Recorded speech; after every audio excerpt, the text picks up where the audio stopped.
Now we are going to do the classification of the protozoa.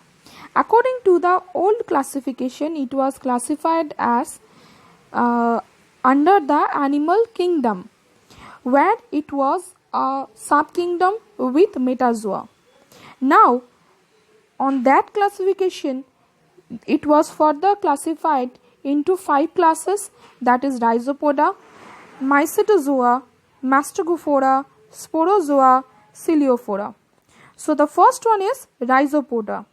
Rhizopoda means which consists the pseudopodium, and with the pseudopodium they can locomote. Examples are amoeba, entamoeba, etc. Where the amoeba was present in water, and the second one, that is entamoeba, which is actually parasite. Now the class Mycetozoa. This Mycetozoa is actually big in size and consists multiple nucleus. They contain the spore phase within their life cycle, and within this they contain the cellulose, which is actually comparable with the animals. Now they present in the land, and they can present with the presence of air also. They are not parasitic in nature, and the examples are Didymium. Now the another class is, or the third one is the class Mastigophora, where this class, that means animals from this class, is containing the flagellum. Okay, the flagellum is singular in number, where the flagella is multiple. The flagella is plural. Okay, now the animals may be present in water or in another liquid medium, like they may be present in blood also. Okay, they may be present in floating situation, or they may be in submerged in the liquid. Examples are Euglena, Trypanosoma, etc. Where the Euglena present in water, and the Trypanosoma is present as the parasite. Next, our class is Sporozoa, which is the class where all the animals are parasitic, and within their life cycle, in any kind of phase, they may contain spore phase. The examples are Monocystis, Plasmodium, where within the monocyst they contain the spore, and in the second one, that means in Plasmodium, they do not contain the spore. Now the class Coleophora, where they contain the structure that is called as cilia, which is help in locomotion. The cilia is actually the plural form, and the singular form is cilium. Among these animals, they may be parasitic. They may be present in water, or they may be present in the body, or they may be present in floating situation, or they may be submerged. Examples are Paramecium, which is present in water, and the example, that is Balantidium, which is present as the parasitic. Now we are going to the classification of animals, that is new classification, where the new classification, it was present as the subkingdom Protozoa. So the phylums are Sarcomastigophora, Epicomplexa, Mixozoa, Microspora, Labyrinthomorpha, then the Acestropora, Coleophora.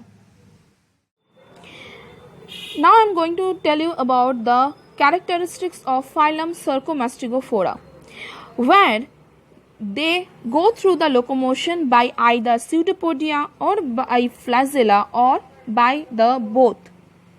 Single type of nucleus is present, that means they are monomorphic.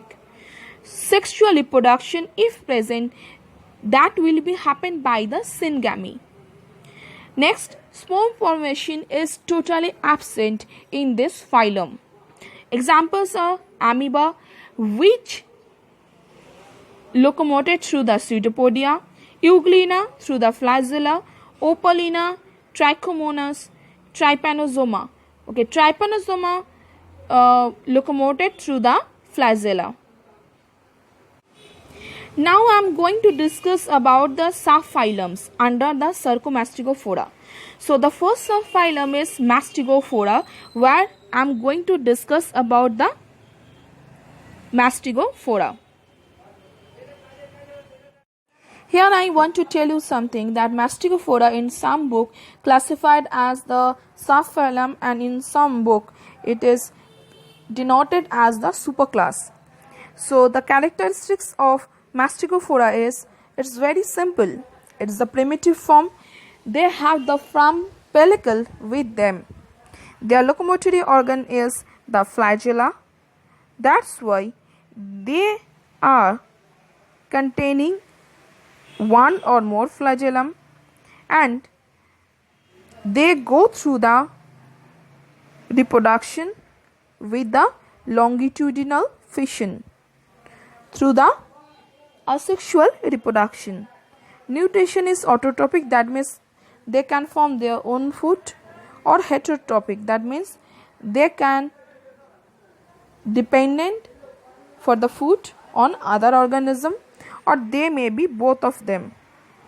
Now this Mastigophora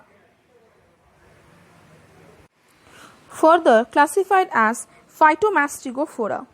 Now the characteristics of Phytomastigophora, that is, they may contain the chlorophyll, and the chlorophyll bearing chromatophores are present.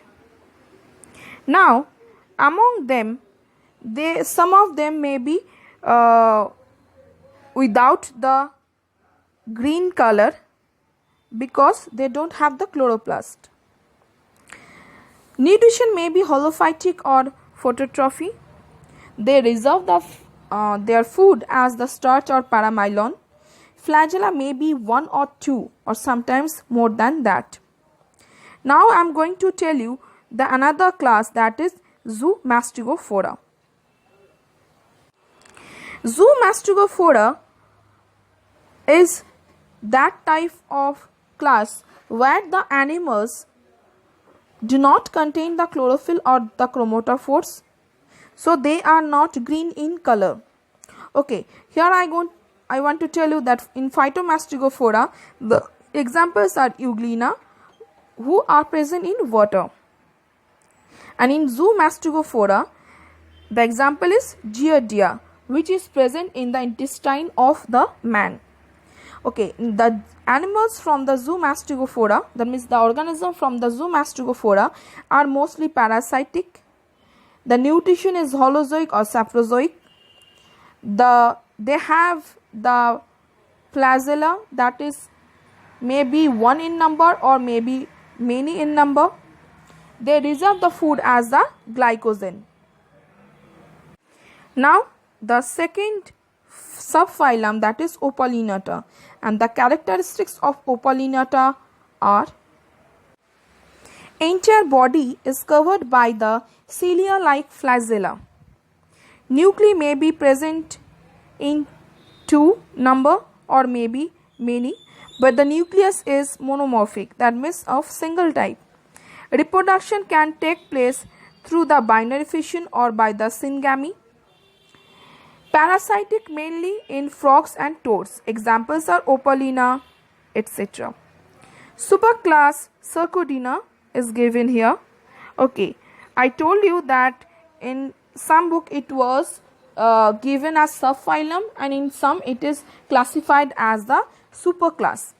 So in Cercodia, the body is mostly amoeboid, that is without the definite pellicle.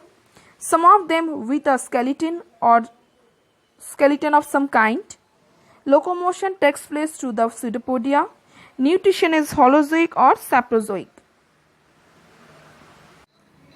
They can go through the reproduction with the process of asexual reproduction, and the process is fission or by their own process, or they go through the sexual reproduction with the help of the sexual cell, that is flagellum.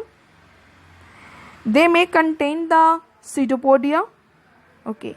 Among them, two superclasses are there.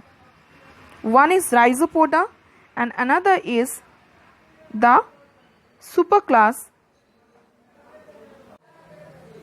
Rhizopoda may contain different type of pseudopodia with them, or they may not be present with the pseudopodia. So if the pseudopodia is present, it will be helping in the locomotion, or if the pseudopodia is not present, the protoplasm will help in the locomotion of them. Example is amoeba. Next superclass is Actinopoda. So this is actually present under the plankton class.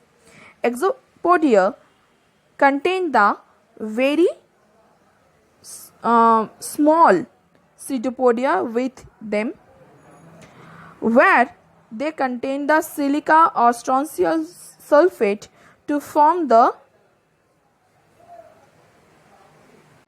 exoskeleton, and the example is Octodendron.